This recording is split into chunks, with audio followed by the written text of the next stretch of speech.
पंढरपूर पासून अवघ्या 15 मिनिटांच्या अंतरावर पंढरपूर करकंब रस्त्यावर धोत्रेज ग्रँड प्रायव्हेट लिमिटेड घेऊन आले आहेत पंचतारांकित सुविधांनी युक्त हॉटेल ग्रँड। तसेच पुण्या मुंबईच्या धर्तीवर सर्व सुविधांनी युक्त hotel Shriyash restaurant, veg non veg permit room bar, प्रशिक्षित कुक व होस्टिंग सेवा हॉटेल ग्रँड मध्ये उपलब्ध आहेत। 50 एसी रूम्स, 3500 स्क्वेअर फुटाचा सुसज्ज बकवेट हॉल, भव्य एसी सूट्स, टेरेस गार्डन, भव्य लॉन आणि चेंजिंग रूम सहित स्विमिंग टँक, प्रशस्त पार्किंगची सुविधा। पंढरपूर नजीक असलेल्या हॉटेल ग्रँड या सुसज्ज आणि पंचतारांकित सुविधांनी युक्त hotel grand, hotel Shriyas restaurant, veg non veg permit room बार, पंढरपूर करकंब रोड। संपर्क 02186 24 22 45। ताज्या घडामोडी पाहण्यासाठी आमच्या YouTube चॅनलवरील PVR म्हणजेच पंढरी वार्ता या न्यूजला सबस्क्राइब करा आणि शेजारील बेल आयकॉनवर क्लिक करा।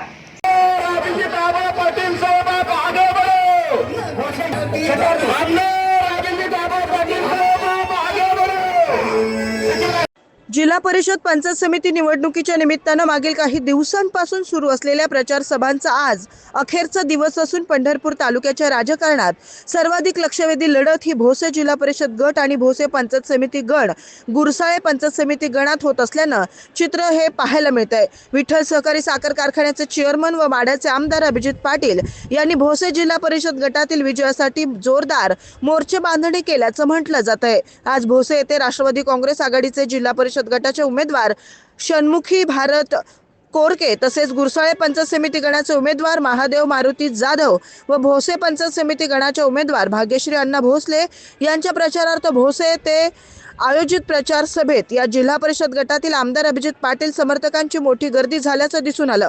यावेळी विठ्ठल सहकारी साखर कारखान्याचे माजी संचालक दशरथ खळगे यांनी बोलताना अभिजित पाटील हे स्वर्गीय भारत नानांचा विचार घेऊन पुढे जात असल्याचं म्हटलंय।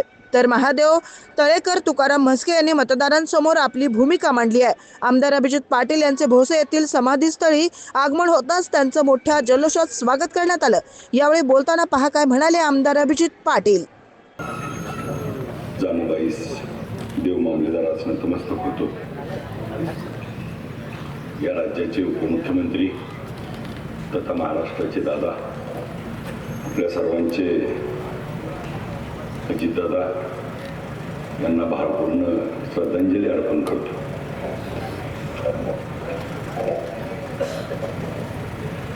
या गावचे सर्वांचे आपल्या स्वर्गीय यशवंत भाऊ, राजू बापू, पांडुरंगप्पा पेटे, भगवानराव तळेकर, राजाराम बापू माळी, महादेवप्पा खटके व जीवनदादा कोरके यांना सर्वांना भावपूर्ण नम्र अभिवादन करतो। या जिल्हा परिषद पंचायत समितीच्या निवडणुकीसाठी उपस्थित असलेले आपल्या सर्वांचे ज्येष्ठ हबप मधुकराबा नाईक नवरे, मोहनभाऊ तळेकर, मारुतीभाऊ कोरके, बाळासाहेबजी पाटील, तानाजी भाऊ, दशरथजी खळगे साहेब, संजय भाऊ तळेकर, मधुकराबा माळी, सुरेश तात्या चव्हाण सावंत, विलासजी चव्हाण, राष्ट्रवादी काँग्रेस पक्षाचे प्रवक्ते महादेवजी तळेकर सर, मनसेचे नेते शशिकांतजी पाटील, सद्गुरुजी मेटकरी, आपल्या कारखान्याच्या संचालिका कलावतीताई खटके, ज्यांची आज नव्यानं महाराष्ट्राच्या प्रदेश उपाध्यक्षपदी महिला निवड झाली, त्या मृदुलाताई तळेकर, डॉक्टर तळेकर, आपल्या कारखान्याचे संचालक अशोक नाना तोंडले, कल्याणजी साळुंके, तुकारामजी मस्के, सिद्धेश्वर बंडकर, प्रवीणजी कोळेकर, महेश काका खटके, नितीन खटके, दीपकजी शिंदे, सोमनाथजी घोगरे, बालाजीराव शिंदे, वाघनाना दत्तानाना, अजय जाधव, कांचनजी कोळके, युवराजजी सरडे, अमरजितजी पवार, जीवराज बापू चव्हाण, अशोकजी शिंगटे, संभाजी ब्रिगेडचे बाळासाहेबजी बागल, सर्वच अप्पासाहेब तिटे, सर्वच उपस्थित वडीलधारी ज्येष्ठ तरुण सहकारी, यासाठी जमलेल्या माझ्या आजीदादांच्या लाडक्या बहिणी, समोर जमलेले वडीलधारी ज्येष्ठ तरुण सहकारी, ग्रामस्थ, पत्रकार बंधू, आपल्याला आठवत असेल विठ्ठल सहकारी साखर कारखान्याच्या वेळी अशीच सभा झाली होती आणि या सभेत देखील जसं आता 2-4 मध्ये उठून फिरते ती, तसेच विठ्ठल सहकारी साखर कारखान्याच्या वेळी देखील ऐकलंय सगळं तुमचं ऐकण्यानेच मला एकट्याला जिंकून दिलं. होय, आता काय ऐकून घेते काय जिंकून.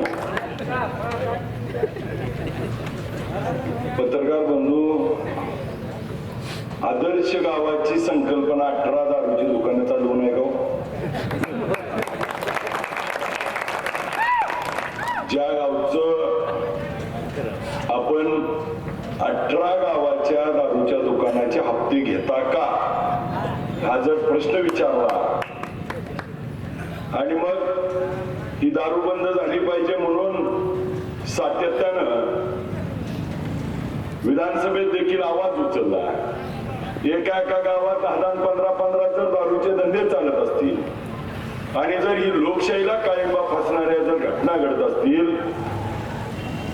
मग उद्या ह्या जिल्हा परिषद गटातील प्रत्येक गावात किती दारूचे धंदे चालू होतील आणि मगच हेच त्या ठिकाणी करायचंय का हा देखील विचार आजच्या या निवडणुकीमध्ये करायची वेळ आहे.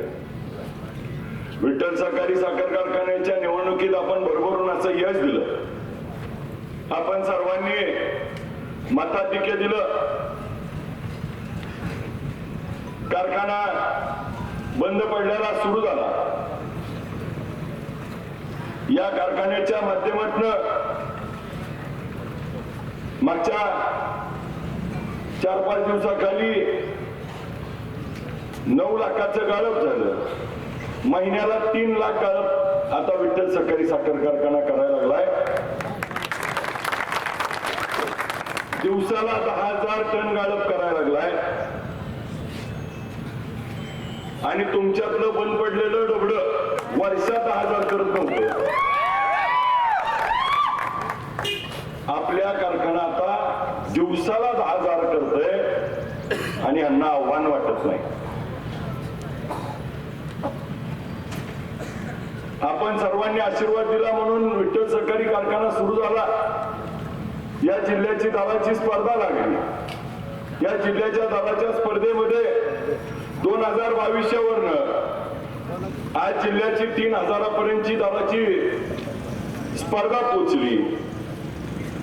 दुसऱ्या बाजूला अजून गावातल्या उसाची बिलं दिली नाही. अजून करमाळ्याची लोक दारात येऊन बसायला लागली. अजून आष्टीची लोक पैसे देत नाही म्हणून तक्रारी करतायत. गावातली जी लांब नाही ती त्यांची बिल अजून मिळली नाही. ती जवळच आहे म्हणून बसावं लागतंय. लय आता हाती गेला शेपूट राहिला या बाहेरला पाडती ती म्हणून थांबली ती. आणि मग आमच्यावरती ज्यावेळेस बोलताय मागचं ऊसाचं बिल देऊन सगळ्यांना त्या ठिकाणी आम्ही चालू कारखाना देखील यशस्वी चालवलाय. आणि तुम्ही स्वर्गीय बापूंनी त्या ठिकाणी उभा केलेली वास्तू जर त्या ठिकाणी चालवता येत नसेल तर हेच कर्तृत्व का असा देखील माझ्यासारख्या कार्यकर्त्याला प्रश्न पडतो.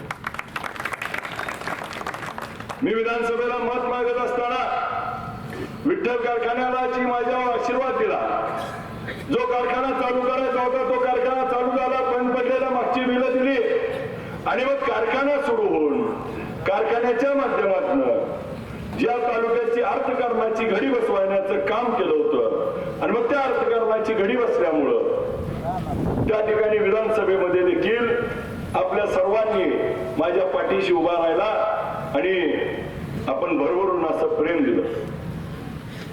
भरभरून असं प्रेम दिलं. विधानसभेमध्ये त्या ठिकाणी जात असताना विधानसभेच्या पायरीवरती डोकं ठेवून नतमस्तक होऊन आज जाणारा मी एकमेव आमदार होतो.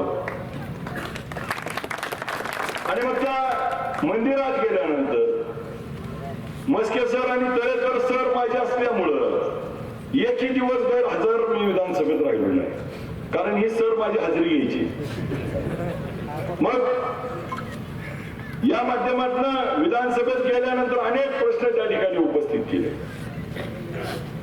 अवैध दारूचा असेल, त्या ठिकाणी महिलांवर होत असलेले अत्याचार असतील, शाळेतल्या विद्यार्थ्यांचा प्रश्न असेल, शालेय अभ्यासक्रमाचा विषय असेल, दूध दरवाढीवरती, दूध भेसळवरती, त्या ठिकाणी ऊस दरावरती, द्राक्षावरती, चायनावरून आणलेल्या बेदाण्यावरती, वकील संरक्षण कायदा, शिक्षकांच्या टीईटीचा प्रश्न, पांढर रस्त्याचा प्रश्न, अनेक प्रश्न त्या ठिकाणी विधिमंडळात मला घेता आले. आणि मग हे विधिमंडळात घेतल्यानंतर अनेक प्रश्नाच्या माध्यमातून महाराष्ट्रातल्या प्रश्नाची जाण त्या ठिकाणी व्हायला लागली. आणि माझ्यासारखा कार्यकर्ता ज्याच्या घरात ग्रामपंचायत सदस्य नाही, कुठलाही वारसा नसणारा, त्या ठिकाणी तुम्ही मला आमदार केलं आणि आमदार झाल्यानंतर त्या ठिकाणी कामाच्या जोरावरती, विधानसभेतल्या परफॉर्मन्सच्या जोरावरती त्या ठिकाणी आपण बघितलं असेल, या राज्यातलं सर्वोच्च पद म्हणजे विधिमंडळातील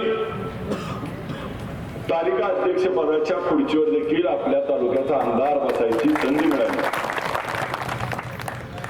आणि मग जी म्हणून आपण संधी दिली, विठ्ठल कारखान्याची संधी दिली, त्या संधीचं सोनं केलं. विधानसभेमध्ये संधी दिली, त्या संधीचं सोनं केलं.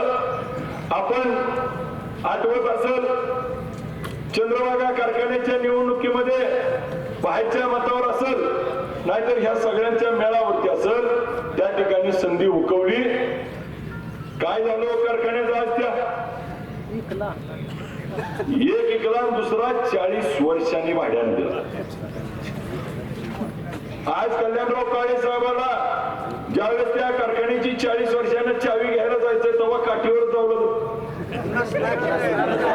नाही. जगू द्या त्यांना 100-200 वर्ष, पण चावी घ्यायला कसं जाणार? मग मला या निमित्तानं विचारायचंय, मतदार राजाने एक चूक केली, तालुक्याला केवढ्यात पडली? त्यामुळे आता चूक करायची नाही. ज्यावेळेस मी भावनिक केलं, भावनिक करून काय मिळवलं? तालुक्याची सहकारी संस्था त्या ठिकाणी 40 वर्षासाठी दिली. मग माझा आपल्या सर्वांना सवाल आहे, आपल्या गावातल्या बी लोकांना सवाल आहे आणि तालुक्यातल्या सभासदाला देखील सवाल आहे, कल्याणराव काळे साहेबाला सवाल आहे की तुम्हाला बोत्रे पाटील चालला, मग अभिजित पाटील का चालला नाही? बोत्रे पाटील कुठलाय? मी तुमचा कार्यकर्ता होतो. मग बोत्रे पाटलाच्या ऐवजी जर आपल्या तालुक्यातल्या एखाद्याला संधी मिळाली असती, तो कारखाना सहकारी राहिला असता. जसा विठ्ठल सहकारी चालला तसाच आपला सहकार शिरोमणी कारखाना देखील चालून या तालुक्यातला, या जिल्ह्याच्या दराच्या स्पर्धेमध्ये आम्ही आलो असतो. आज त्यांनी काय म्हणते, बोत्रे पाटलांनी एवढा दर दिला, तुम्ही बिलं बुडवली, त्याचं काय? तुम्हाला चालवायला जमला नाही म्हणून दुसऱ्याला द्यायची बारी आली, त्याचं काय? आणि आपल्याला सांगायचं, या गोष्टी गांभीर्यानं का घ्या?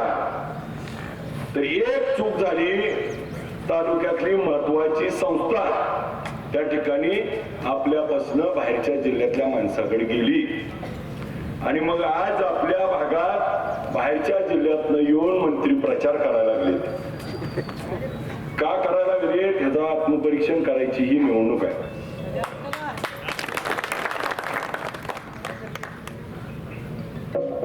गरम पाणी पितोय पत्रकार साहेब, नाहीतर पुन्हा अजून तिसरंच काय तर सांगायचं, घासालय बसलाय म्हणून गरम पाणी पितोय. काय लय अवघड आहे. काय तर पोस इतकं अफवा पसरवतोय, अजून 2 दिवसानं म्हणायला चालू करतोय, आत ना आबा आमचं जायचं, भगीरदादा आमचं जायचं. त्यामुळं सांगितलं. मला आपल्याला या निमित्तानं विधानसभेत अनेक प्रश्न विचारले. या विधानसभेच्या अनेक प्रश्नातनं त्या ठिकाणी आपल्याला सांगतो की विधिमंडळामध्ये काम करत असताना एखादा प्रश्न घेतला तर त्या प्रश्नाला त्या ठिकाणी काय महत्व असतं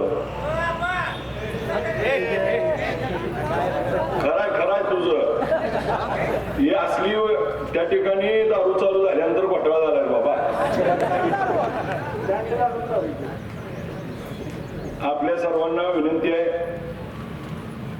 की गावाची संस्कृती कशी आहे आणि काही जण राजकारणासाठी दारूच्या माध्यमातून बिघडवायला लागलेत. आपल्याला विधिमंडळामध्ये आम्ही कामकाज करत असताना समोरचा उमेदवार रणजित शिंदे यांनी आम्हाला काय सांगितलं, टीका केली पत्रकार बंधू की जेव्हा विधानसभेत कोण नसतं तेव्हा आमदार व्हिडिओ काढून बोलतात. 30 वर्षे ज्याच्या घरात आमदारकी होती त्याला आमदारकीतलं कळत नाही म्हणून तर लोकांनी पाडलं. त्याला विधिमंडळाचं कामकाज माहित नाही.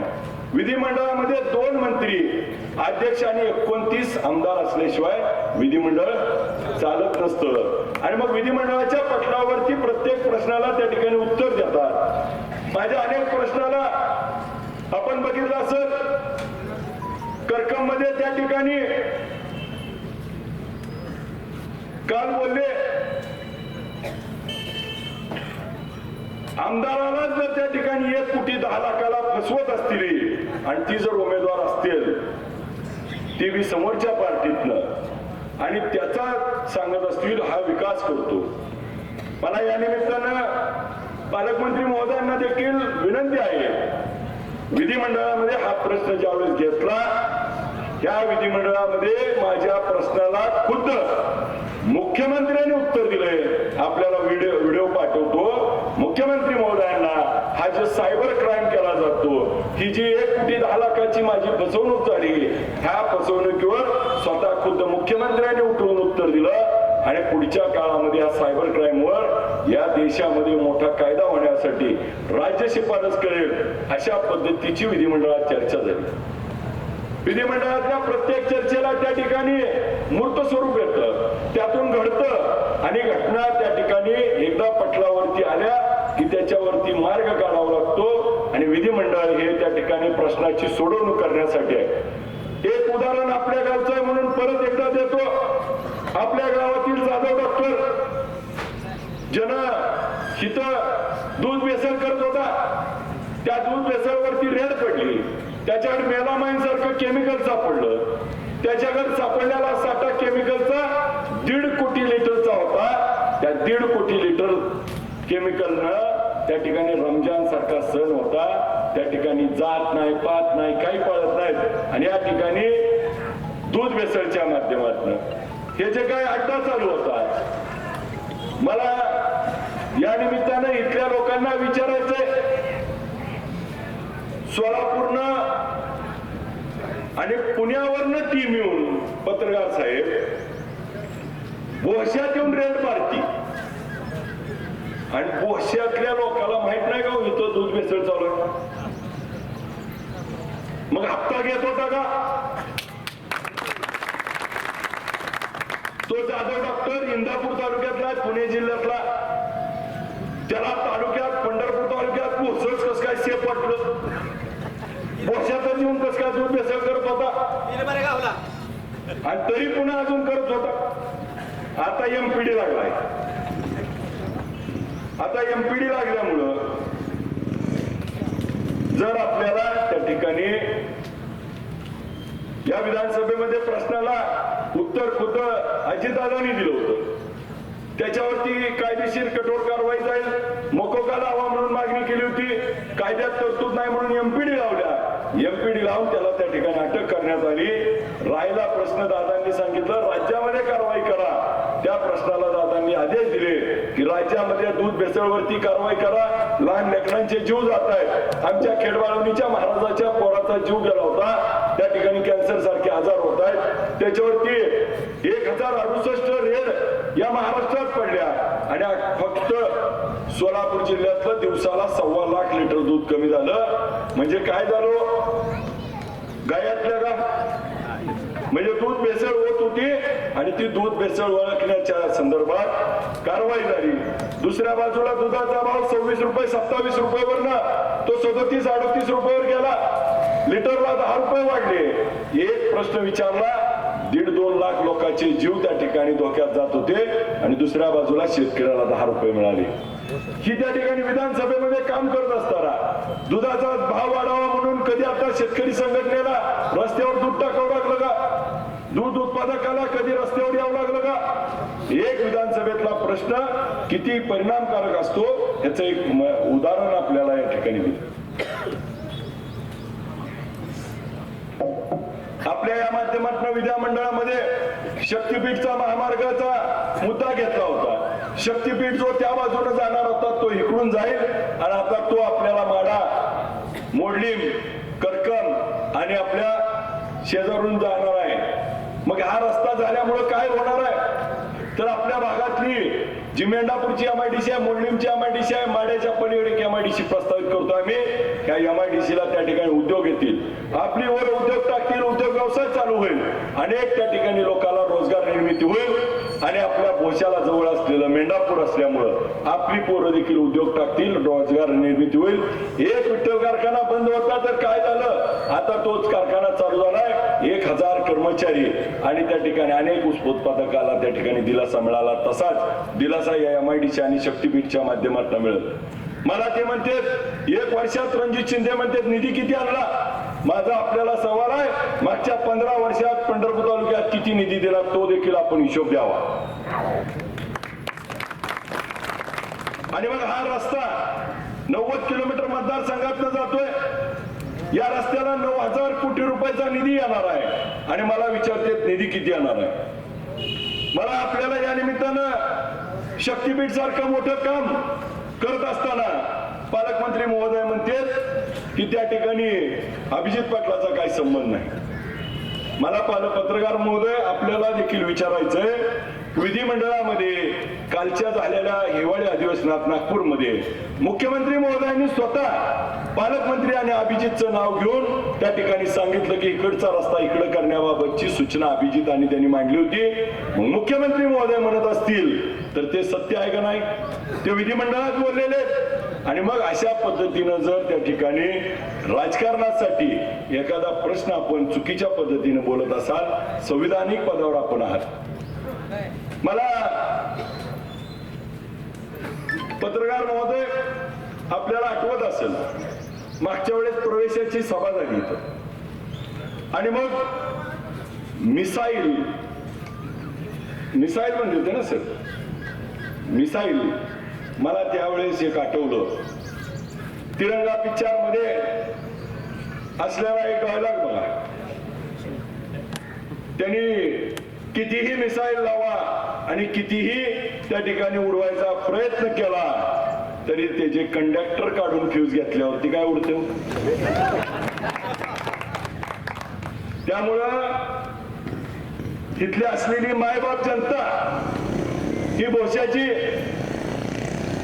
त्या ठिकाणी मिसाईलला त्या ठिकाणी काय उत्तर द्यायचं ते उद्याच्या 7 तारखेला ठरवणार आहे. आणि मग तुम्ही मिसाईल सोडायला लागलाय म्हणजे काय युद्ध लावणार आहे का, म्हणजे काय आमच्या भांडण मारामाऱ्या व्हाव्या का आणि तुमचं पोळी भाजून घ्यावी का, असा देखील प्रश्न आणि शब्द येतो.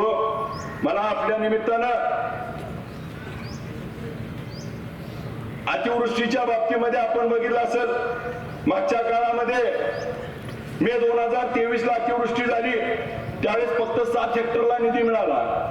मे 2024 ला अतिवृष्टी झाली फक्त 33 हेक्टरला त्याचा निधी मिळाला. यावेळेस मात्र 4 थेंब पडले, सगळ्या तालुक्याला मिळाला का नाही. आज खेड बाळवणी, बंडीशागाव आणि बाळवणी गट राहिला होता, तो देखील समाविष्ट करून मंत्र्यांच्या पाठीशी लागून त्या ठिकाणी आम्ही काम करायचा प्रयत्न केला. आणि मग अशा पद्धतीनं ज्यावेळेस आम्हाला काम करायची संधी मिळते त्या कामाच्या माध्यमातून लोकांमध्ये राहण्याची भूमिका मग सातत्यानं घेत असताना समोरून मात्र माझ्यावरती आरोप केले जातात, टीका टिप्पणी केली जाते. परंतु गेल्या 1 वर्षामध्ये त्या ठिकाणी दूध भेसळ असेल, याबरोबर पांढर रस्त्याच्या सारखा विषय असेल राज्य पातळीवरचा, त्या ठिकाणी आज आम्हाला शक्तीपीठासारखा विषय असेल, समोरून जाणारा आपल्या टेंभुर्णी पंढरपूर मंगळवेढा रस्ता 4 पदरी मंजूर झाला. तो 4 पदरी आता येता 3 महिन्यात त्याचा सर्वे होऊन त्याचं काम चालू होईल. आणि मग अनेक विषय त्या ठिकाणी विधिमंडळात घेऊन त्याचा पाठपुरावा करता आला. जे सरकारनं दिले ते शेवटच्या माणसापर्यंत पोहोचवता आलं आणि त्याच्यासाठी जे कार्यतत्परतेनं काम करायचं होतं. आपल्या माढा तालुक्यामध्ये महापूर आला, कधी नव्हे तेवढा सीना नदी त्या ठिकाणी दुतर्फी भरून व्हायला लागली. असं प्रगल्भ असं त्या प्रलय सारखा त्या ठिकाणी महापूर होता. त्यावेळी गेले 10 दिवस त्या काळामध्ये मी माड्याला राहून त्या लोकांची सेवा करण्याचं काम केलं. सेवा करत असताना त्यांच्या अडीअडचणी समजून घेतल्या. कुणाच्या घरात पाणी गेलं होतं, कुणाचं दप्तर भिजलं होतं, कुणाचा संसार उघड्यावर पडला होता. त्या ठिकाणी जिल्हाधिकारी असतील, तहसीलदार असतील, प्रांत असतील यांना सोबत घेऊन त्या सगळ्या लोकांमध्ये राहून त्यांना आधार देण्याचं काम केलं. मग कुणाला काय आवश्यकता आहे राज्य पातळीवरती आव्हान केलं. राज्य पातळीवर त्या ठिकाणी जे जे पाहिजे ते मिळवून देण्याचं काम केलं. मग मदत पोचवत असताना एनडीआरएफची मदत असेल, मिलिटरी बोलवायची असेल, त्या ठिकाणी हेलिकॉप्टर देखील आलं. त्याच्यावर पालकमंत्री महोदय म्हणले हेलिकॉप्टर मी पाठवलं होतं. हो, तुम्हीच पाठवलं होतं, ती काय तुमच्या घरचं नव्हतं, ते सरकारचं होतं. परंतु दारफळ गाव माढा तालुक्यात आहे आणि दारफळ गावात बरड वस्ती आहे आणि बरड वस्तीवरती रुपेश आडकर नावाच्या माणसाची फॅमिली अडकली आहे.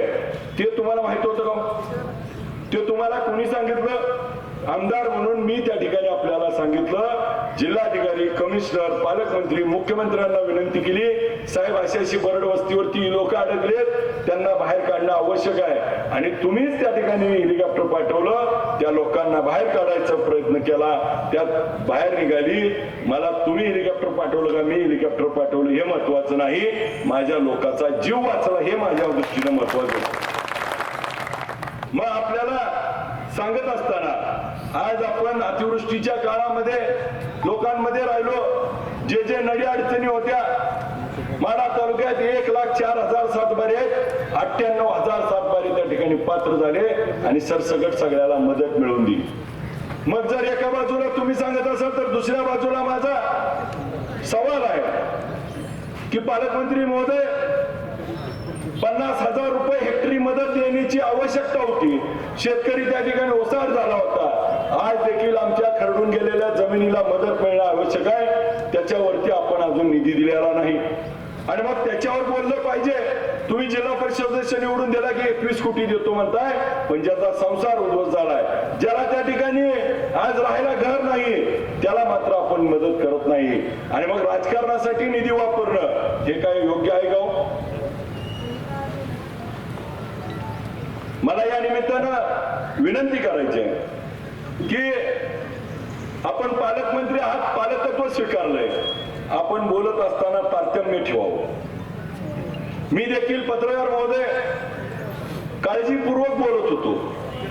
मी पालकमंत्री साहेबांना उत्तर देत नव्हतो, का तर आमची लढाई रणजित शिंदे बरोबर आहे, आमची इथल्या इतर लढाई आहे म्हणून आम्ही विचार करत होतो. परंतु पुढे काय झालं बघा. तिथं बसलेल्या तमाम लोकांना मला विचारायचंय की 3 लाख हे अरे गबसा काय झाले 3,59,000 लोकांचा लोकप्रतिनिधी म्हणून ज्यावेळेस मोहन भाऊ मला आमदार म्हणून या प्रतिनिधीतून मिळालं, 1,36,000 मतांनी त्या ठिकाणी आशीर्वाद मिळाला. 30,000 मतांनी त्या ठिकाणी आपण सर्वांनी निवडून दिलं. आणि जर एक संविधानिक पदावरती आपण सर्वांनी बसवलं, संविधानिक पदाचा मान हे त्या ठिकाणी गेल्यावर कलेक्टरला देखील उठून उभा राहावं लागतं. आणि मग अशा संविधानिक पदावरती आमदार म्हणून आपण निवडून दिल्यानंतर एवढ्या जनतेचं नेतृत्व करत असताना मी मतदारसंघातल्या काही कामानिमित्त जर पालकमंत्र्याला भेटायला गेलो आणि पालकमंत्री समोरनं जर काशेगावच्या सभेत म्हणत असतील आमच्या मागं पत्र घेऊन कुत्र्यासारखं फिरतंय, हे आवडतं का? पालकमंत्री पदाच्या व्यक्तीला हे बोलणं शोभतं का? मग ज्यावेळेस तुम्ही आम्हाला या पद्धतीनं बोलताय त्यावेळेस मात्र आम्हाला गप बसता येणार नाही. आमचा स्वाभिमान जागृत ठेवून आम्हाला त्या ठिकाणी या विठ्ठल परिवारानं, या विठ्ठल कारखान्याचा चेअरमन म्हणून मला माझी भूमिका स्पष्ट घ्यावी लागली. तुम्ही मला सांगा, एखादी गोष्ट बोलल्यानंतर किती राग येतो? मग आपल्या तालुक्याच्या आमदाराला, आपल्या विठ्ठल कारखान्याच्या चेअरमनला जर ही लोक असं बोलत असतील तर तुम्ही खपून घेणार आहे का? स्वाभिमान आहे का ना आपल्याला? आणि मग आपण या निवडणुकीमध्ये त्यांना याचं उत्तर द्यायचंय. माझं विनंती आहे पालकमंत्री महोदयांना, मंत्री महोदय, आपण एवढंच सांगावं, काल झालेलं केंद्राचं अर्थसंकल्पीय बजेट, ज्या अर्थसंकल्पीय बजेटमध्ये महाराष्ट्राला नवा दमडा मिळाला नाही. मग केंद्र सरकार आहे, राज्यात सरकार आहे सांगताय, मग का तुम्ही त्या ठिकाणी महाराष्ट्राला निधी आणला नाही? माझ्या शेतकऱ्याला छटाक दमान दिली नाही, माझ्या शेतकऱ्याच्या कर्जमाफीवर त्या ठिकाणी केंद्र सरकार सत्तेत आलं बोलतंय का? आज आमचा शेतकरी देशोधडीला लागलाय, शेतकरी अडचणीत आहे, अतिवृष्टी झाली आहे, पूर परिस्थिती आली आहे, हीच ती योग्य वेळ आहे कर्जमाफी करायची. परंतु कर्जमाफीचं गाजर गेले 5 वर्ष दाखवत पुन्हा अजून आपल्याला गाजर दाखवलं जातं. मग महाराष्ट्राच्या वाट्याला काय आलं हे सांगायचं काम आपण करावं. महाराष्ट्रात किती निधी आणला, महाराष्ट्रामध्ये केंद्र सरकारनं कालच्या आर्थिक बजेटमध्ये काय दिलं, आमच्या तरुणांना काम देण्यासाठी या महाराष्ट्राला तुम्ही काय दिलं? या बजेटमध्ये आज महाराष्ट्र सरकारवरती 9 लाख कोटी रुपये कर्ज झाले. मग अशा काळामध्ये केंद्र सरकारनं आपल्या राज्य सरकारला या ठिकाणी लाडक्या बहीण असेल, शेतकरी कर्जमाफी असेल, अतिवृष्टीच्या काळामध्ये 22-23 हजार कोटीचा निधीचा प्रस्ताव केंद्र सरकारकडे होता, का मिळाले नाही तो पैसे? मग या राज्य सरकारला जर 1 लाख कोटी रुपये दिले असते तर माझा या राज्यातला शेतकरी सुखी समृद्ध झाला असता. आणि मग म्हणता आलं असतं आपल्याला डबल इंजिन सरकार, वरचं केंद्रात आहे आणि राज्यात आहे. केंद्रात तुम्हाला दी नाही की, आणि तुम्ही इथल्या जिल्हा परिषद सदस्याला 21 कोटी वाटते. आम्ही ज्यावेळेस बोलायला चालू करत त्यावेळेस परंतु आम्ही तारतम्य बाळगलोय. परंतु आमची आपल्याला विनंती आहे, नक्की ह्या विषयावर देखील आपण खुलासा करावा. आज आपण अनेकाला पक्षात घेताय, हरकत नाही, आपल्याला पक्ष वाढवायचा आहे, पक्ष वाढवा, निवडून आणायचे निवडून आणा. आम्ही देखील लोकप्रतिनिधी आहोत, आपण देखील लोकप्रतिनिधी आहात. त्या ठिकाणी बोलत असताना तारतम्य ठेवलं पाहिजे, एवढीच आपल्याला नम्र विनंती करतो. आज एका बाजूला आम्ही ज्यावेळेस आमदार म्हणून तिथं गेलो, मंत्री म्हणून गेल्यानंतर आम्हाला एक शपथ घ्यावं लागतो. त्या शपथेत काय सांगितलंय? आम्ही सर्वांना समान धरू. आम्ही त्या ठिकाणी सगळ्याला कुणाबद्दल ममत्व भाव ठेवणार नाही, कुणाचा द्वेष करणार नाही, आम्ही कोणतीही प्रलोभना देणार नाही. मग 21 कोटी निधी देतो मत द्या, ही काय प्रलोभना नाही गो? पैसे देतो मत द्या, निधी देतो मत द्या, ही काय हो? संविधानिक पदावर असलेल्या लोकांना असं बोलता येईल का? माझी आपल्याला विनंती आहे की आपण काय केलं पाहिजे ह्याचा विचार करण्याची गरज. आज एका बाजूला त्या ठिकाणी मला विचारलं जातं गेल्या 6 वर्षामध्ये आमदारांनी किती निधी दिला. माझा आपल्याला विनंती आहे पालकमंत्री महोदय, आपण सोलापूर जिल्ह्याला काय दिलं ते सांगावं 6 वर्षात. तुम्ही सरकारमध्ये केंद्र सरकार आहे, राज्यात सरकार आहे, डबल इंजिन सरकार आहे. तुम्ही सोलापूर जिल्ह्याला, माझ्या माढा तालुक्याला, या पंढरपूर तालुक्यातल्या लोकांना काय दिलं? तुमच्या हातात आहे द्यायचं, दिलं का? आणि मग तुम्ही कुठल्या आविर्भावानं आम्हाला बोलताय? ही निवडणूक त्या ठिकाणी विचारपूर्वक लढण्याची आहे. एका बाजूला पाण्याच्या बाबतीतला आपला नियोजन करत असताना 34 फाटा असेल, 25 फाटा असेल, 33 असेल, 37 असेल, 38 असेल, जिथं जिथं पाण्याची आवश्यकता आहे त्या ठिकाणी आम्ही सोबत राहून आपल्याला शेवटच्या माणसापर्यंत संजू भाऊ पाण्याला कमी पडू दिलं का? गेल्या वर्षभरात त्या ठिकाणी निवडून दिलं, जिथं जिथं सांगितलं तिथलं दार उघडलं, शेवटच्या माणसापर्यंत तुम्ही सांगितलं तिथं केलं काय? लोकांची गरज काय? आज एका बाजूला माझं या निमित्तानं पालकमंत्री महोदय आपल्याला विनंती आहे, तुम्ही ग्रामविकास मंत्री आहात, या तालुक्यात या जिल्ह्यामध्ये तुम्ही गल्ली बोळात सभा घेताय, परंतु आमच्या या शेतकऱ्याला 2022 पासून एक नवीन लाईटचं कनेक्शन तुम्ही देत नाही. अनेकांच्या त्या ठिकाणी पाईपलाईन केल्यात आणि त्याला तुम्ही सोलार घ्या म्हणता. लाईटचं कनेक्शनचे पैसे भरून 2022 पासून 2026 झालं. 4 वर्षी एकाही शेतकऱ्याला लाईटचं कनेक्शन दिलं गाव. आज या लाईटच्या मोटराचं आपल्याला लाईट बिल माफ केलं म्हणून सांगितलं जातं. राज्य सरकारला माझी विनंती आहे, 5च्या मोटरला 7.5चं बिल लावले, 7.5च्या मोटरला 10चं बिल लावले. खराय खोटा आहे शेतकरी बांधवांनो. आणि मग त्या ठिकाणी 7.5 HP पुढच्याला माफ केलंय, पण 7.5 वाल्या सगळ्यात 10 टाकले. खरं आहे की नाही? आणि मग ह्या विषयावर देखील बोलणं आवश्यक असताना आपण मात्र कुठं बोलताय? आपण मंत्री महोदय, मी एक तालुक्याचा आमदार आहे, 3 तालुक्यात लोकप्रतिनिधित्व करतोय. आपण कशावर बोललं पाहिजे? विकास कामावर बोललं पाहिजे, ह्या अडचणीवर बोललं पाहिजे. आणि आपण काय बोलताय? आपण सांगताय की त्या ठिकाणी रणजित शिंदे हे माड्याचे पालकमंत्री आहेत.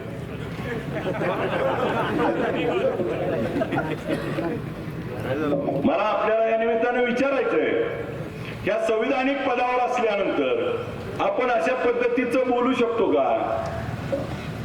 जसं मी बऱ्याच ठिकाणी हे उदाहरण देऊन सांगितलं की आज आपल्या संविधानामध्ये एखादा माणूस त्या ठिकाणी हरल्यानंतर जोपर्यंत तो विधानसभेचा, विधान परिषदेचा आमदार नाही, तोपर्यंत त्याला पालकमंत्री, मंत्री करता येतं का? मग आता मला सांगा, जी मी नेहमी उदाहरण सांगितलं, गोट्या खेळतो, त्याच्या पुढे सांगतो आंब्याचे दिवस आहेत. आता आंबा खाल्ल्यावर कुया खेळायचो आपण, कचायचो. आणि कुयात जर एखादा हरलं तर त्याला आपण लय रडायला लागल्यावर काय म्हणायचं? उलुलुलू तू जिंकला. तसं चाललंय का ना? त्या रणजित शिंदेला त्या ठिकाणी बघितलं तर ती मी काल एक जणांचा व्हिडिओ बघितला, ती बारक्याला करून रडायला लागल्यावर टाकलाय.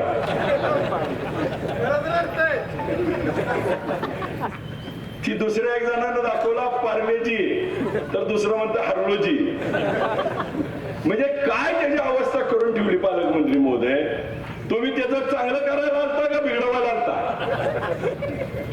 आणि संविधानिक पदावर असल्यानंतर आपण अशी आमिष दाखवून चालणार नाही. आणि मग दुसऱ्या बाजूला एक मी उदाहरण परवा देखील दिलं. एका बाजारात एक घोडा चोरून आणलेला असतो, चांगला घोडा असतो. तो घोडा बाजारात विकायला आल्यावर त्या ठिकाणी त्या चोरानं घोडा आणलेला असतो आणि त्याला त्या घोड्यातलीच माहिती नसती. मग तो घोडा बाजारात ठेवल्यावर सगळे विचारतात, घोडा चांगला केवढ्याला दिला, केवढ्याला दिला? ही म्हणतो याला काही माहिती नसतं. ती म्हणतो तुम्हीच सांगा. मग कोण म्हणतंय 2 लाख, कोण म्हणतंय 4 लाख, 7 लाख, 10 लाख, 20 लाख, 25 लाख, 40 लाख. 40 लाख म्हणल्यावर तिथं रणजित शिंदे सारखा येतय, तिथं कल्याणराव काळे सारखं येतय, सर तुमच्या गावाल्यासारखा येतय, पुन्हा घोड्यावर बसतय आणि म्हणतय चक्कर मारून येतो. जी जाते ती माघारीच येत. पुन्हा पालकमंत्री महोदयाला विचारतात कसं काय झालं मंत्रीपद? ते म्हणले जसं आलं तसं दिलं, जसं आलं तसं विकलं. मला या निमित्ताने विचारायचंय की आपण त्या संविधानिक पदावर असल्यानंतर अशा लोकांना गाजरं दाखवून महाराष्ट्रात सत्तेत आलाय, आता इथल्या भागात आपण गाजरं दाखवून आता लोकांना सगळं कळतं. मला आपल्याला विचारायचंय, मला काल म्हणतायत कारखान्याबद्दल बघावं लागेल. माझी विनंती आहे पालकमंत्री महोदय, तो अभिजित पाटलाच्या घरचा कारखाना नाही. अभिजित पाटलांना स्वतःच्या कारखान्यावर कर्ज काढून तो बंद पडलेला चालू केलाय. त्या कारखान्याला चालू वर्षी चालू झाल्यावर 2022-23 मध्ये एकट्या बोशे गावातनं 21,000 टन ऊस आलता. 23-24 मध्ये 42,000 टन ऊस आलाय. 2024-25 ला सीझन लहान होता तरी देखील इथून 23,000 टन ऊस आला. आणि या वर्षी चालू वर्षी 46,918 टन ऊस आलाय. अजून कारखाना चालू आहे. माझी विनंती अशी आहे की यांच्या नादी लागून रणजित शिंदेच्या आमच्या शेतकऱ्याच्या चुलीत पाणी ओतू नका. की कैलासवासी औदुंबरांना, यशवंतभाऊ पाटील, वसंतदादा, भारतनाना, राजाभाऊ पाटील, त्या ठिकाणी अनेकांच्या कष्टातनं, या शेतकरी कामगाराच्या कष्टातनं उभारलेला हा कारखाना आहे. आमची विनंती आहे, जिल्हा परिषद पंचायत समितीची निवडणूक लढा, आमच्या चुलीत पाणी तेवढं ओतू नका. आम्ही त्या ठिकाणी प्रामाणिकपणे काम करतोय. आणि मग माझा सवाल आहे आपल्याला, तुमच्या शेजारी बसलेला जो काल तुम्ही पक्षात घेतलेला रणजित शिंदे आहे, त्याचा जो पिंपळनेरचा कारखाना आहे, त्या कारखान्याची निवडणूक लागली आहे. त्या कारखान्याच्या निवडणुकीमध्ये 8,400 सभासद दाखवलेत, पैसे गोळा केलेत 80,000 सभासदाचे. मग 80,000 सभासद असताना 8,000 लोकांना मताचा अधिकार दिलाय, त्याला लाज वाटत नाही का? मग पालकमंत्री म्हणून तुम्ही रणजित शिंदेला आदेश द्या की 80,000 सभासदांना मताचा अधिकार द्या. 8,600 600 कर्नाटकातली दाखवलेत आणि राहिलेली महाराष्ट्रातली. आणि मग त्या ठिकाणी एवढं गाळप केलं जातं, 15,000 16,000 टन एवढ्याचा ऊस नेला जातो. या तालुक्यात मला सांगा, गेले अनेक वर्ष यांचा कारखाना चालू आहे, या गावातनं मोजून 10 नाही तर 5 सभासद असतील. ऊस मात्र 1,500 लोकांचा नेते ती. मग मताचा अधिकार आहे का? सहकारी साखर कारखाना आहे, याच्यावरती तुम्ही रणजित शिंदेला विचारणार आहे का? तुम्ही ज्यावेळेस आमच्या कारखान्यावर बोलताय त्यावेळेस एवढा मोठा कारखाना आहे, त्याच्यावर बोललं पाहिजे. त्यांनी शेतकऱ्याचा कारखाना सहकारी असणारा त्या ठिकाणी मल्टी स्टेट केलाय आणि ही निवडणूक झाली की पुढच्या वेळेस प्रायव्हेट होणार आहे. आणि मग खाजगी साखर कारखाना करायला तुमचं पाठबळ आहे का? सहकार बुडवायचं आहे का तुम्हाला?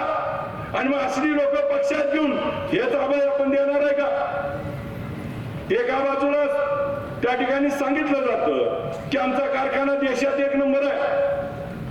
जर विठ्ठल कारखान्याच्या 347 कोटीचा हिशोब विचारत असताल रणजित शिंदे, तर तुम्ही आज जाहीर करा विठ्ठलराव शिंदे साखर कारखान्यावर किती कर्ज आहे, तुम्ही जाहीर करा. तुमचे पण आमच्याकडे सगळी माहिती आहे. आमची माहिती तुम्ही ठेवतो म्हणल्यावर मी तर आता आमदार आहे. आमची विनंती काय आहे, ही सहकारी संस्था जुन्या लोकांच्या रक्ताचं पाणी करून वाहिलेल्या संस्था आहेत. तुमची देखील आमची देखील राजकारणाचा अड्डा बनवू नका आणि राजकारणात ह्याला बळी द्यायच्या भानगडीत पडू नका. म्हणजे जिल्हा दूध संघ तुम्हाला त्या ठिकाणी लोकांनी निवडून दिलं.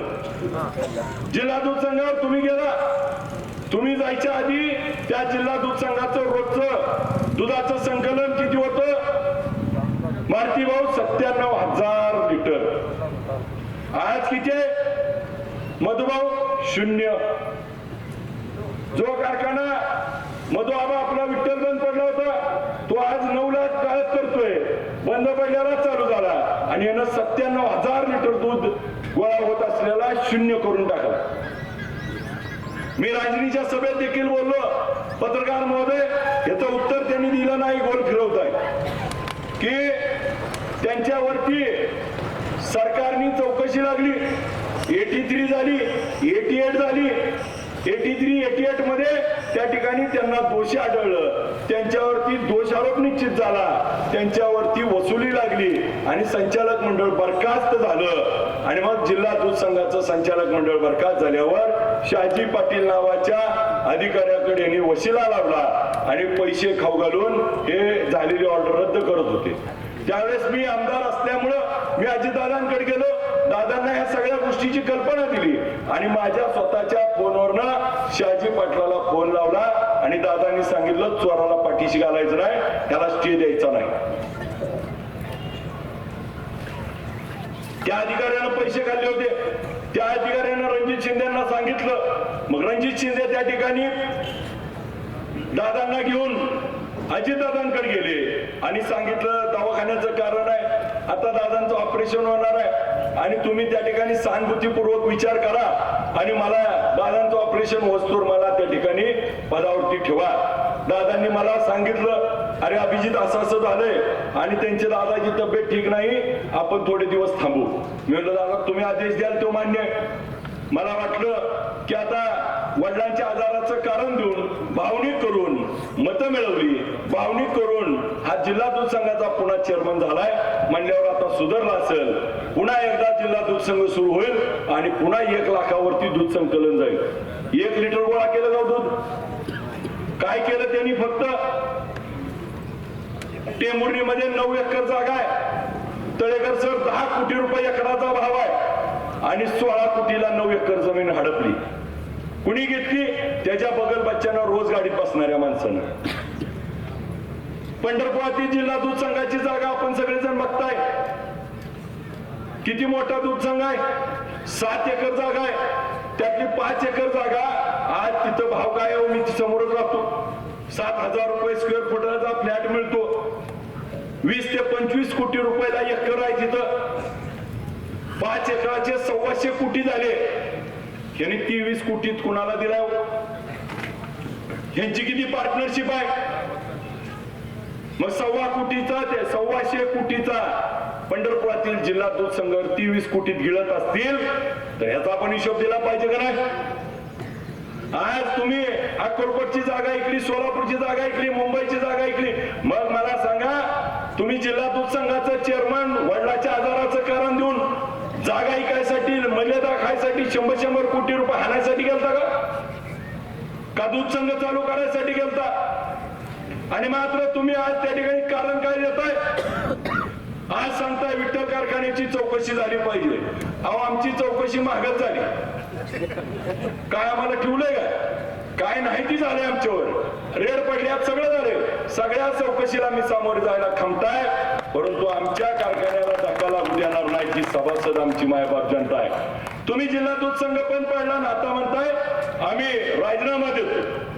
काय ठेवलंच नाही तर तिथं राहून काय करणार आहे? सगळं हडप केलंय.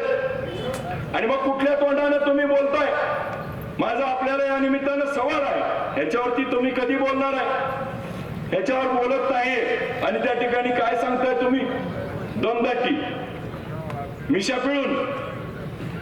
अरे बाबांनो, पंढरपूर तालुका आहे हा कुणाला भिला नाही आणि भिणार देखील नाही. मला आपल्याला या निमित्तानं विचारायचंय, संविधानिक पदावरती आपण काम करताय म्हणल्यानंतर त्या तालुक्याच्या आमदाराचा, लोकप्रतिनिधींचा आपल्याला आठवत असेल बघा, भारतनानाचा एक व्हिडिओ आहे. पत्रकार महोदय जसवालांनी मुलाखत घेतलेली, त्यावेळेस देखील भारतनानाला देखील असंच तुच्छ लेखलं जायचं. आरतुरे भाल्या बोलायची. का तर आमच्या घरात कोणी आमदार खासदार नव्हतं. आम्ही सामान्य घरातली भारतनाना, मी असे कार्यकर्ते तयार झालो होतो. आज रणजित शिंदे काय शब्दात बोलते तो? आरुतुरे कशी भाषा बोलतात? आता इतक्या वेळा त्या रणजित दादाचं, रणजित भाईचं नाव घेतलं. आम्ही कधी बोललो का आरुतुरा? हे आमच्यावरती संस्कार आहेत आणि तुम्ही काय पद्धतीने बोलताय? या तालुक्याच्या आमदाराचा मान राखायचं देखील आपली जबाबदारी आहे का नाही? आणि आवडतं गाव हे का बोलतायत? यांना पैशाचा माज आहे म्हणून. आम्ही यांचं सगळं चिट्टपट्ट ओपन करतोय म्हणून. मग यांच्या कारखान्यावरती आजपर्यंत कोण बोलत नव्हतं, आता आम्ही बोलायला लागलोय म्हणून त्यांना त्या ठिकाणी वाटायला लागलंय. मला या निमित्तानं एवढंच आपल्याला विनंती करायची आहे, या राज्यामध्ये या निवडणुकीमध्ये आपण जे जे म्हणून त्या ठिकाणी बोललाय त्या गोष्टीचं उत्तर तुम्हाला जसं द्यावं लागेल तसं मला द्यावं लागेल. मी देखील कामाच्या पद्धतीनं या तालुक्याची आमसभा बंद पडली होती, ती सुरू झाली. त्या ठिकाणी जे जे म्हणून माझ्यावर काम यायचं ते सगळं काम करत असताना मला नवीन एक त्या ठिकाणी आरोप केलाय की रील स्टार आमदार आहे म्हणते ती. खरं आहे, मी रिअल स्टार आमदार आहे. त्याचं कारण आहे, आता आपल्यात एखाद्यानं हजेरी कामाला आल्यावर घेतो का आपण? शाळेत गेल्यावर हजेरी घेतो. तसं मला सांगा, मला तुम्ही 5 वर्षासाठी निवडून दिले, मी तुम्हाला हजेरी दिली पाहिजे म्हणून मी केलेले आज दिवसभरातलं काम. मग आज बोशाला आलो, परत आता म्हैसगावला जाणार आहे, परत बाळवणीला सभा आहे. आज काय केलं, कलेक्टरकडे गेलो, तहसीलदारकडे गेलो, आमसभा घेतली, शेतकऱ्याच्या त्या ठिकाणी कर्ज द्यावं म्हणून मिटिंग घेतली, पांधन रस्त्यासाठी मिटिंग घेतली, उजनी पर्यटनसाठी मिटिंग घेतली, मंत्रालयात मंत्र्यांना भेटलो, सचिवाला भेटलो, त्या ठिकाणी विधिमंडळात प्रश्न मांडले. जे जे केलं, कुणाच्या लग्नाला गेलो, कुणाला भेटायला गेलो तर ते त्या ठिकाणी मी पाठवतो सोशल मीडियाच्या माध्यमातून. त्याचं कारण आहे की मी माझी हजेरी तुमच्यापर्यंत देतोय, मी काम करतोय एवढंच. आता काम रोज केल्याशिवाय मी टाकू शकतो का? मी कलेक्टरकडे गेल्याशिवाय फोटो टाकू शकतो का? मी लोकांच्यात गेल्याशिवाय टाकू शकतो का? ही लोकात नाहीत. आणि मग मी लोकात जातोय आणि मग एखाद्या लग्नाला गेलं. काल मी त्या ठिकाणी सभा झाली, कालची सभा झाल्यावर कुर्डूला सभा होती शेवटची माझी, आणि काल मधुभाऊ सभा झाल्यावर अर्धा तास फोटो काढावा लागत होता. मग ही लोकांचं प्रेम आहे, माझ्याबरोबर फोटो काढते ती लोकांना आपला वाटतो म्हणून. तुमच्याबरोबर फोटो काढत नाही त्याला मी काय करावं? आणि मग मला आपल्याला या निमित्ताने विचारायचंय की आपण टीका टिप्पणी करत असताना ज्यावेळेस स्वतः आमच्याकडे एक बोट केल्यावर 4 बोट तुमच्याकडे आहेत. या निवडणुकीमध्ये षण्मुखी काकी मगाशी भावनिक झाल्या. त्यांनी अनेक वेळा तुमचा प्रचार केला होता आपल्या सगळ्याच्या सोबत राहून, आणि आता त्यांची वेळ आली त्यावेळेस तुम्ही मात्र टोकाचा विरोध करताय. हे त्यांना बोलवता नसताना त्या ठिकाणी कंठ दाटून आला. भारत बापू बोलताना भारत बापूचा कंठ दाटून आला की ज्यांच्यासाठी आयुष्य खर्ची घातलं ती लोक एवढा टोकाचा विरोध करतायत. आणि मग या निमित्तानं मला आपल्याला विचारायचंय की टोकाचा विरोध करत असताना ह्यांच्या डोक्यापुढे काय दिसतंय सांगतो तुम्हाला. जिल्हा परिषद सदस्य व्हायचं, पालकमंत्री 21 कोटी म्हणलेत, गुणले 25% घट झालं. ह्यांना त्यात इंटरेस्ट नाही, ह्यांना दुसरा इंटरेस्ट आहे. जर बोशाची जागा पडली, भारत बापू निवडून आलं, रणजित भैया तुम्ही पुन्हा कधीच आमदार होत नाही, पैसे लय द्यायला लागतात. इथं लय पाणी आणि पैसा खर्च बघतो, आता काही खरं नाही. म्हणून त्या ठिकाणी रणजित शिंदे पण चिकट आहे. रणजित शिंदेनं नेमगाव मध्ये दारा धरली, ती कुदळीनं खाल्लंय. कष्ट करून पैसे आणून देणार आहे का? काटा आणलेलं जायचं. मग ह्यांनी बी म्हणले असतील त्याच्याकडनं पकड काढून घेऊ. आता ह्यांच्या डोक्यात आहे 21 कोटी 25%. रणजित शिंदेकडनं डबल पॅकेज. पालकमंत्री महोदयाला अहो लय अवघड आहे, अभिजित पाटील सारखं बोशाला येतोय, लय ताप देतोय, द्यावं लागतं वर्ण पक्षाचा निधी. तिकडून बी वा आता पंढरपूरच्या नेत्याला मागत असतील का नाही माहित नाही. कारण 12 ऑगस्टला जेव्हा तळेकर सर तुमच्या वाढदिवसाच्या आधी कार्यक्रम झाला होता तेव्हाच पालचूक चुकली होती, गटलंही आणि तेव्हाच गटलं. परंतु विशेष असं वाटलं की काल 2 महिन्यापूर्वी भाजपच्या विरोधात प्रचार करणाऱ्याला आज भाजप तिकीट देते. आम्ही भगीरदादा एकत्र बसलो. भगीरदादा एकत्र बसल्यानंतर माझा आपल्याला या निमित्तानं सवाल आहे. ज्यावेळेस भगीरदादांना मी, तुम्ही आणि संतोष सुळे त्या ठिकाणी पवार साहेबांच्या समोर बसलो होतो, त्यावेळेस पत्रकार महोदय भगीरथ दादा तुतारीवर उभारले असते, मी तुतारीवर उभारलो असतो तर परिवाराचे 2 आमदार झाले असते का नाही. परंतु मला आमदार होऊ द्यायचं नाही, माझा प्रचार करावा लागेल एकमेकाला, मी आमदार होईल म्हणून त्या गाड्याचं नुकसान केलं. कुणी नुकसान केलं? हे विचार करण्याची, आत्मपरीक्षण करण्याची वेळ आहे. भगीरथ दादा आम्ही एकत्र आलो, दादांशी चर्चा झाली, एकत्र लढण्याचं ठरलं आणि आम्ही एकसंघ होऊन उद्याच्या काळामध्ये ज्यांना आम्ही अडवलंय 40 वर्ष या तालुक्यामध्ये 1985 नंतर औदुंबरांनंतर पुन्हा त्या ठिकाणी या पंचायत समितीची सूत्र ही विठ्ठल परिवाराकडे नव्हती. आम्ही दोघांनी एकत्र एक ठरवलं की आता ही सूत्र एकसंघ होऊन आपण घेऊया आणि मग या माध्यमातून आम्ही आता त्या ठिकाणी एकत्र येऊन निवडणूक लढतोय. मग त्यांनी सांगितलं विठ्ठल परिवार एक आहे, सगळेजण मला त्या ठिकाणी मदत करणार आहेत. माझा आपल्याला देखील विनंती आहे की परिवाराचं नाव घेत असताना तुम्ही कुणाच्या शेजारी बसलाय याचा देखील विचार करावा लागणार आहे. आणि परिवाराला सगळं कळतंय.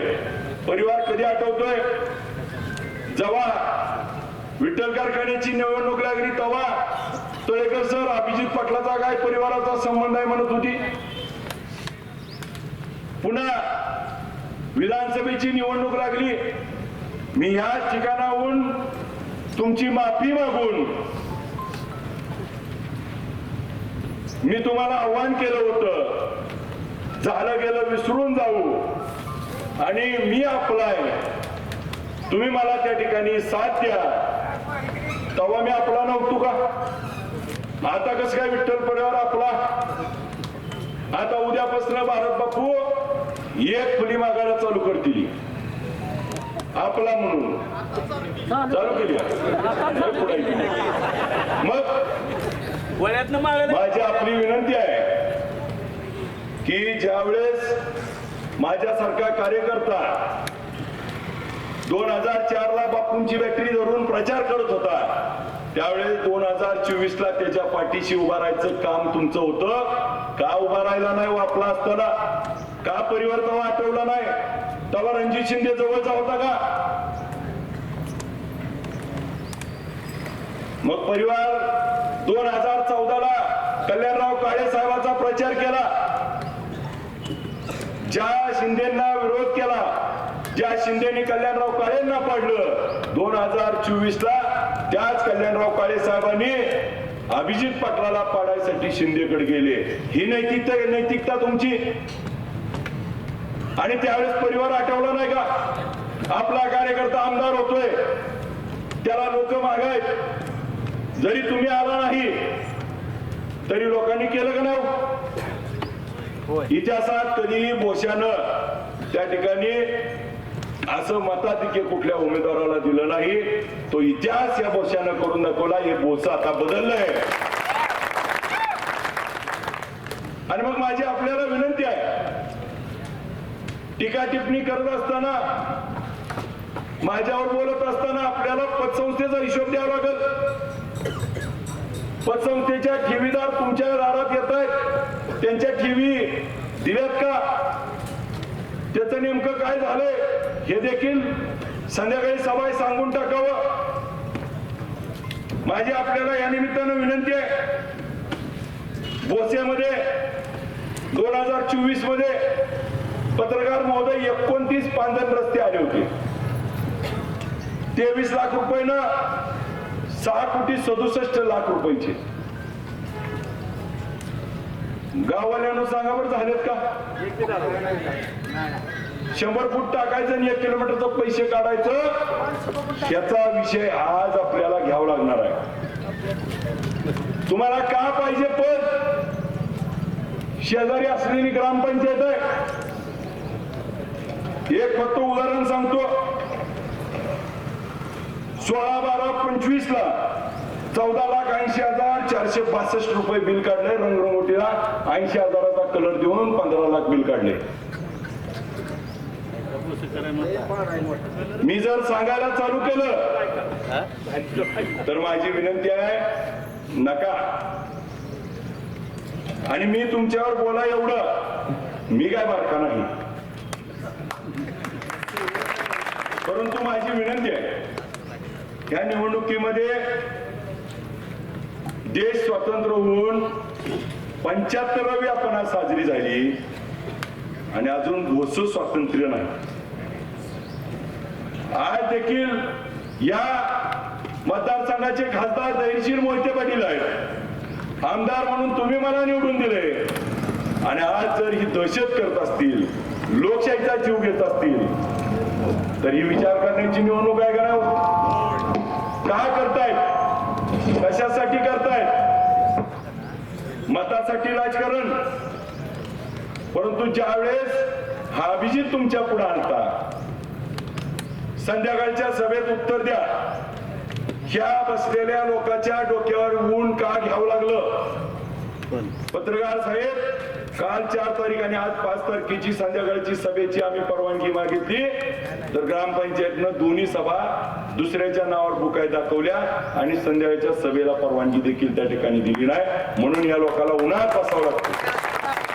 या जर पद्धतीचं, खालच्या पद्धतीचं राजकारण होत असेल, विश्वरत्न भारतरत्न डॉक्टर बाबासाहेब आंबेडकरांनी दिलेल्या घटनेनुसार, फंडामेंटल राईट्स नुसार मत मागण्याचा, मत देण्याचा अधिकार असताना जर त्या ठिकाणी अशा पद्धतीची गळचेपी केली जात असेल, तर ह्याच्यासारखं दुर्दैव आहे का?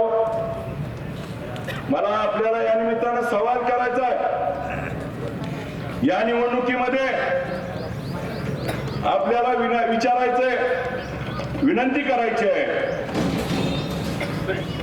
मी जर विठ्ठल परिवारातला होतो, मी मोहन भाऊ विधानसभेच्या निवडणुकीच्या वेळी, आपल्याला देखील माहिती आहे, तुमच्यातली काही जण माझ्यावर वैतागली होती भारत बापू, तरी देखील मी यांच्या घरी जाऊन 4-4 वेळा त्यांना विनंती केल्या. मारुती भाऊ यांना 4-4 वेळा विनंती केल्या, खळगे साहेब, की तुम्ही मला परिवार म्हणून स्वीकारा आणि या तालुक्याचा प्रतिनिधित्व करायची संधी द्या.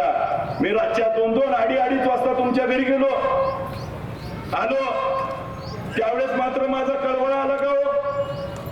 एकदा तर डॉक्टर साहेब, माझी अवस्था अशी झाली, प्रचार करत होतो, त्यांच्या घरी मला झोप लागली. विचारा, त्यांनी नाही म्हणलं तर त्या ठिकाणी आपण जानुबाईच्या देवीच्या मंदिरात जाऊ आणि हात ठेवू आणि विचारू. रात्री 2-2, 3-3 वाजता मी येऊन तुम्हाला विनंत्या केल्या, त्यावेळेस का पाना फुटला नाही हो? त्यावेळेस जर तुम्ही त्या ठिकाणी माझ्यासारख्या कार्यकर्त्याच्या पाठीशी उभा राहिला असता, यशवंतराव राजू बापूंचा कार्यकर्ता होतो, शरदचंद्र पवार साहेबांच्या पार्टीतनं अधिकृत उभा होतो, ज्या शरदचंद्र पवार साहेबांनी तुम्हाला भरभरून दिलं, या जिल्ह्यातली सगळी महत्वाची पदं तुमच्यावर दिली, तुम्हाला त्या ठिकाणी प्रेम दिलं, आशीर्वाद दिलं, घरचा माणूस म्हणून ज्या पवार साहेबांनी सांभाळलं, त्या पवार साहेबाला त्या ठिकाणी तुम्ही स्वीकारलं नाही आणि मला त्या ठिकाणी बाजूला ठेवलं. त्यावेळेस का मला वाटलं नाही? माझा पत्रकार महोदय, आपल्याला या निमित्तानं विनंती आहे, आपण संध्याकाळी आल्यावर विचारा. अमोल नावाचे आडनाव सांगत नाही, त्या माणसाकडनं मला 6 कोटी मागितले का नाही? नाही म्हणला तर तुम्ही सांगाल त्या देवावर हात ठेवायला तयार आहे. माझा सवाल आहे, तुम्ही किती रणजित शिंदेकडनं घेतले मग गेलता प्रचाराला?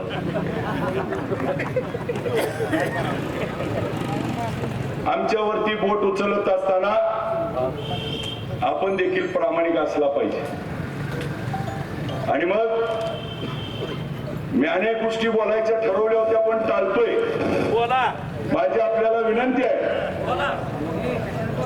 की निवडणुकीसारखी लढू. माझी आपल्याला विनंती आहे, सगळे ग्रामस्थ बसले तिथं, मोहन भाऊ, मारुती भाऊ, सर्वांना विचारतो, बापू गेल्यानंतर तुम्ही इथली ग्रामपंचायत बिनविरोध दिली का नाही त्यांना? मग ग्रामपंचायत जर बिनविरोध सगळ्यांनी दिली, तर षण्मुखी काकीला घड्याळ या चिन्हावर उभारलेत, अजितदादांना म्हणून तुम्ही बिनविरोध का दिली नाही?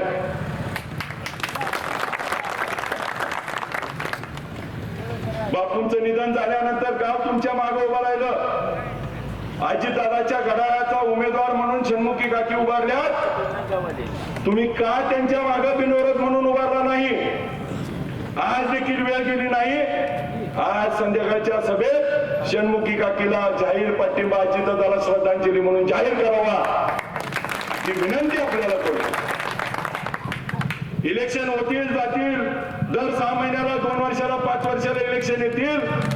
ज्या गावानं तुमच्याबद्दल जी सहानुभूती दाखवली आहे ती आता अजितदादांबद्दल सहानुभूती दाखवायची वेळ आली आहे.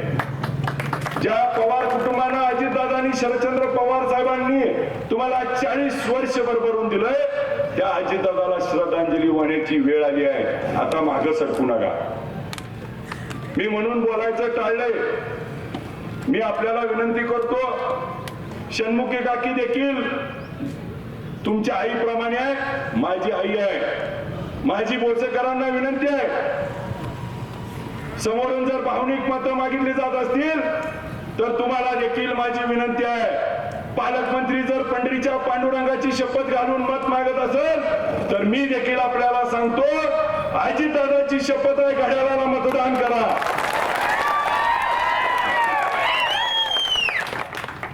घड्याळाला मतदान म्हणजे दादांना आदरांजली आहे. मगाशी तळेकर सर बोलताना सांगितलं, सर मी 8 दिवस आधीच त्या ठिकाणी पंचायत समिती जिल्हा परिषदची निवडणूक लागल्यावर अजितदादांना भेटायला गेलो. अजितदादांना भेटलो, दादांशी 20 मिनिटं चर्चा केली. दादांना सांगितलं की आम्हाला काय अडचणी आहेत. दादांनी सांगितलं सगळ्या अडचणी सोडवतो. मी आपला अधिकीचा वेळ घेत नाही सांगून दादांनी म्हणले आम्ही तुमच्या पाठीशी खंबीर उभा राहतो. आणि त्या ठिकाणी आम्ही देखील सांगून आलो की त्या ठिकाणी दादा आम्ही सगळे उमेदवार घड्याळावर उभा करतो. आणि मग घड्याळावर उभा करतो म्हणून त्या ठिकाणी सगळे उमेदवार निवडून आणून आपल्याला भेटीला घेऊन येतो. आज आपले उमेदवार त्या ठिकाणी कशावर उभा आहेत. आणि मग दादांना त्या ठिकाणी भेटून आज आम्हाला त्या ठिकाणी उमेदवार निवडून आणलेले दाखवायला जायचं होतं, पण दादाच आज आपल्यात नाही. हे शल्य आमच्या मनाला आहे. परंतु दादाला दिलेला शब्द की दादा तुमच्या घड्याळावरती आम्ही निवडून आणतो. जे विमान अपघात झाला त्या विमान अपघातामध्ये 5 लोक होती. त्या 5 जणांमध्ये दादांना कसं ओळखलं हो? म्हणजे दादाचं आणि घड्याळाचं नातं किती दृढ आहे. त्यामुळे उद्याचं घड्याळ हे अजितदादांना श्रद्धांजली मतदान करावं ही विनंती आहे. आणि माझा पत्रकार महोदय रणजित शिंदेना विचारा, निमगाव गावामध्ये तुम्ही मतदान कुणाला करणार आहात? निमगाव गावच्या जिल्हा परिषद कुर्डू गटात तुतारी विरुद्ध घड्याळाची निवडणूक आहे.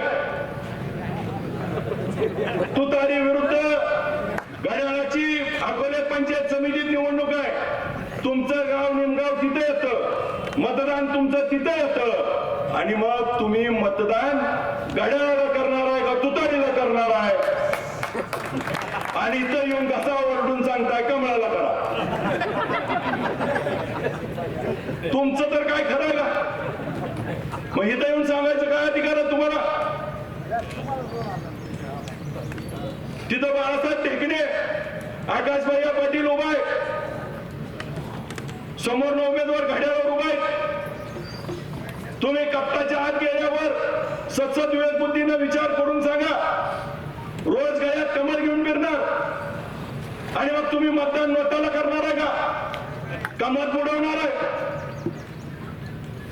आणि लोकशाहीने दिलेल्या अधिकारामध्ये जर तुम्ही ज्या पक्षाचा प्रचार करताय त्याला जर मत टाकता येत नसेल तर एवढं दुर्दैव दुसऱ्या कोणाचं नाही. आणि मग या ठिकाणी